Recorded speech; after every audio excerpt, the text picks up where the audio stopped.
गौतम बुद्ध ने दुनिया को शांति का संदेश दिया था। बुद्ध के संदेश आज के जीवन में भी उतने ही प्रासंगिक हैं। इन्हें अपनाकर बहुत कुछ सीखा जा सकता है। 10 मौके जहां चुप रहने से होता है लाभ। इन जगहों पर रहेंगे चुप तो नहीं होगा आर्थिक नुकसान। अति का भला न बोलना, अति की भली न चुप, अति का भला न बरसना, अति की भली न धूप।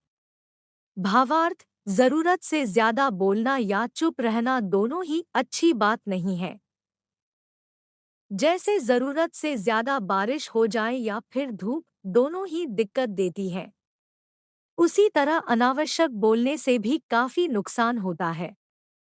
अगर आपको कहीं चुप रहने से आर्थिक लाभ हो रहा है, तो वहां चुप रहने से कोई समस्या नहीं है। आइए जानते हैं ऐसे 10 मौके जहां चुप रहने से लाभ और बोलने से होता है नुकसान। बिना तथ्य के न बोले। अगर आपके पास कोई तथ्य नहीं है, तो वहां चुप रहने में ही भलाई है। चुप बैठने से दिमाग में नई कोशिकाओं का निर्माण होता है और इससे ज्ञान की वृद्धि होती है। बोलने में भलाई वही है जहां आपको किसी चीज के बारे में पूरा ज्ञान हो। शब्दों से न पहुंचे ठेस। अगर आपके शब्द किसी को मानसिक ठेस पहुंचा रहे हैं, तो वहां चुप हो जाना चाहिए। कमजोर व्यक्ति के बारे में कुछ भी बोलकर आप महान नहीं बन सकते। महान आप किसी कमजोर का साथ देने में बनेंगे। पवित्र वस्तुओं का न करे अपमान। कोई वस्तु आपके लिए अपवित्र है और वही वस्तु दूसरों के लिए पवित्र है, तो वहां आपका चुप रहना चाहिए। अनादर हमें किसी भी चीज का नहीं करना चाहिए, चाहे वह किसी इंसान को लेकर हो या फिर किसी धर्म को लेकर। अपमान करने से आप महान नहीं बन सकते। क्रोध में रहें चुप। चुप रहना आदर या सम्मान देने की निशानी होती है। इससे न कोई छोटा होता है और न ही बड़ा। अगर आपको क्रोध आ रहा है, तो आप या तो वहां से किसी का अनादर किए बिना चले जाएं या फिर चुप रहें। क्रोध करने से आपके रिश्ते खराब होंगे। क्रोध करने से हमेशा क्रोध करने वाले व्यक्ति का ही बुरा होता है। मुद्दे से आपका कोई संबंध न हो। अगर आपका किसी मुद्दे से कोई संबंध न हो, तो वहां आपका चुप रहना बनता है। बिना किसी वजह अगर आप दूसरों के मुद्दों पर बोलेंगे, तो यह आपके लिए अनिष्टकारी रहेगा। इसमें केवल और केवल आपका ही नुकसान है। शब्दों से किसी मित्र को हो हानि। अगर आपके शब्द सामने वाले के परिवार या फिर मित्र की प्रतिष्ठा के बारे में बुरी झलक दिखा रहे हैं, तो वहां आपको चुप रहना चाहिए।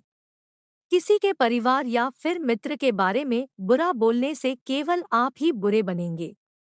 जो चीज आसानी से खत्म की जा सकती है, उसे अपने शब्दों से बड़ा न करें। बिना चिल्लाए न करे कोई बात।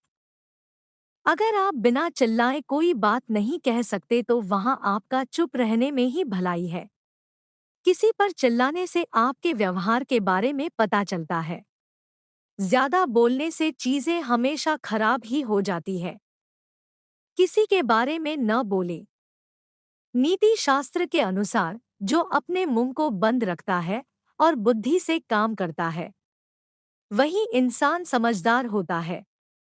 बिना जरूरत के बोलना, किसी के बारे में बोलना, किसी के बीच में बोलना, यह गलत है।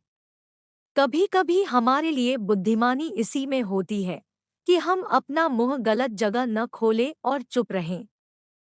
शब्दों से आपके दोस्तों को न हो हानि।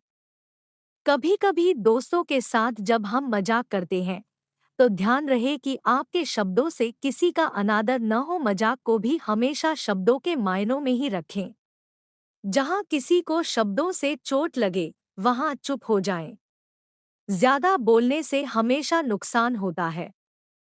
किसी और की प्रतिष्ठा को न पहुंचाएं हानि।